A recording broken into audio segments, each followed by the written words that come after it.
lagi di Edukasi Nusantara. Materi IPS kelas 8 semester 2 pertemuan 1 tentang keunggulan dan keterbatasan antar ruang dalam permintaan, penawaran, dan teknologi. Di kelas 7, kalian telah mempelajari tentang kebutuhan manusia. Kalian tentu memahami bahwa kebutuhan manusia itu bermacam-macam dan selalu bertambah, baik jumlah maupun kualitasnya. Kalian hitung berapa macam jumlah barang yang kalian gunakan setiap hari? Karena kita pelajar, kita perlu baju seragam, tas, buku, sepatu, dan lain-lain. Kalau orang yang kerja di kantor, apa yang dibutuhkan ya? Tentunya perlu laptop, kertas, alat tulis kantor, dan lainnya. Ada juga seorang petani membutuhkan cangkul, sabit untuk bekerja. Hal itu menunjukkan kebutuhan yang harus dipenuhi oleh setiap manusia, berbeda-beda dan beraneka macam. Namun, perlu sahabat ketahui bahwa faktor ruang akan menentukan tindakan seseorang sebagai konsumen.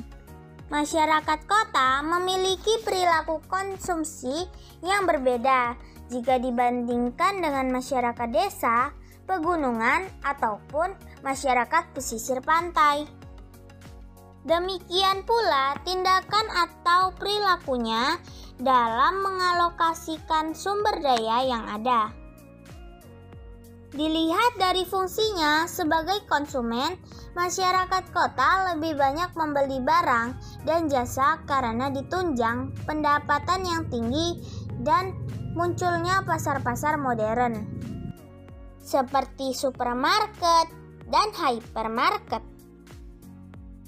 Berbeda dengan perilaku masyarakat di daerah perdesaan atau pegunungan yang pendapatannya rendah, akses jalannya kurang baik yang membuat pendistribusian barang atau jasa menjadi kurang lancar.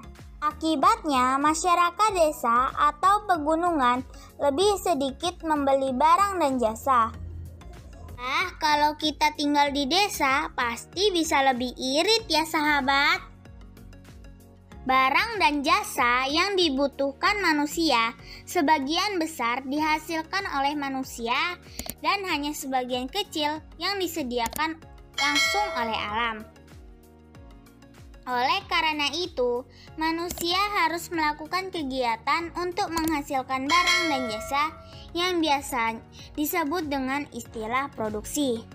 Produksi merupakan salah satu dari kegiatan ekonomi yang sudah kalian pelajari di kelas 7. Di kelas 7, kalian juga telah mempelajari tentang konsep ruang dan interaksi antar ruang.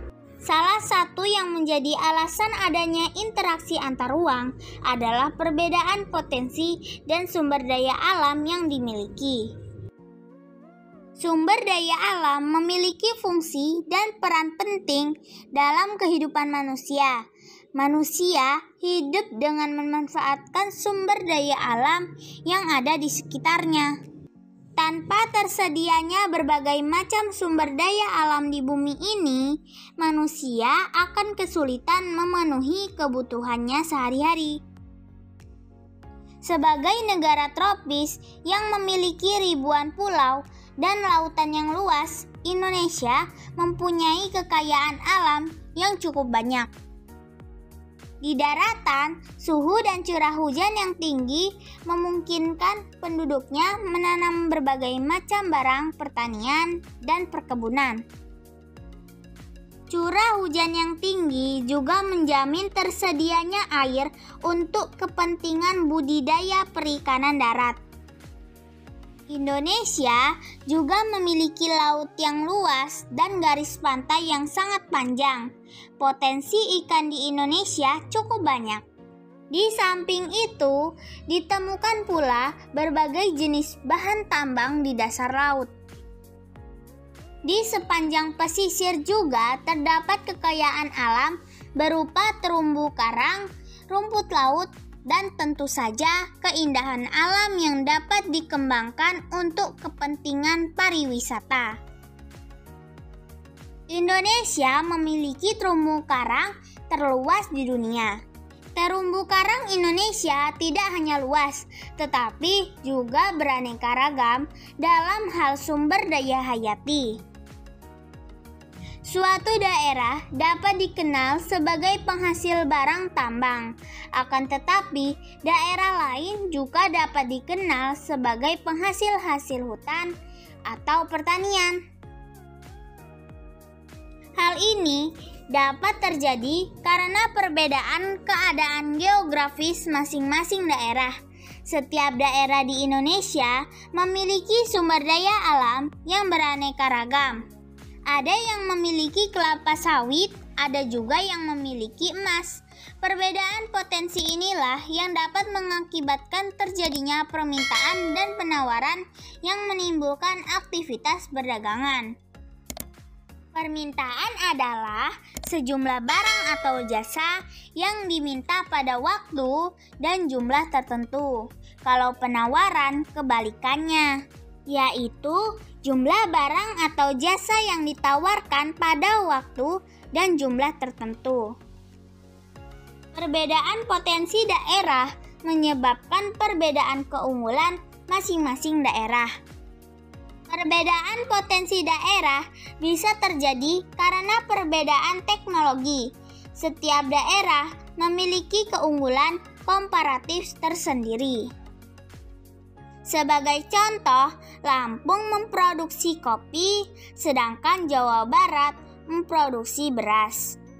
Lampung dapat memproduksi kopi secara efisien dan murah. Demikian pula, Jawa Barat dapat memproduksi beras secara efisien. Dengan demikian, Lampung memiliki keunggulan komparatif dalam memproduksi kopi, dan Jawa Barat memiliki keunggulan komparatif dalam memproduksi beras. Dalam ilmu ekonomi, perdagangan kedua daerah akan saling menguntungkan jika bersedia bertukar kopi dan beras. Keuntungan dari pertukaran sumber daya inilah yang menyebabkan terjadinya interaksi dalam dan antar ruang berupa kegiatan perdagangan. Masing-masing daerah tidak hanya dapat memenuhi kebutuhan, tetapi juga mendapat keuntungan dari produksi yang menjadi unggulan daerahnya. Untuk kepentingan tersebut, diperlukan kerjasama antar daerah, mengingat adanya perbedaan dan keterbatasan sumber daya alam yang ada di setiap daerah. Diharapkan suatu daerah dapat menyokong daerah lain yang kekurangan. Hal ini juga dapat mempererat integrasi antar daerah di Indonesia, yang pada gilirannya menghasilkan persatuan dan kesatuan. Selain kekayaan laut, tanah, dan air, Indonesia juga memiliki banyak sumber daya mineral dan hasil hutan. Seberapa besarkah potensi bahan tambang di Indonesia? Di mana saja lokasi pertambangan di Indonesia? Apakah sahabat tahu? Berikut merupakan contoh beberapa daerah di Indonesia dengan potensi daerahnya. Pulau Sumatera, Pulau Jawa, Pulau Bali dan Nusa Tenggara, Pulau Kalimantan,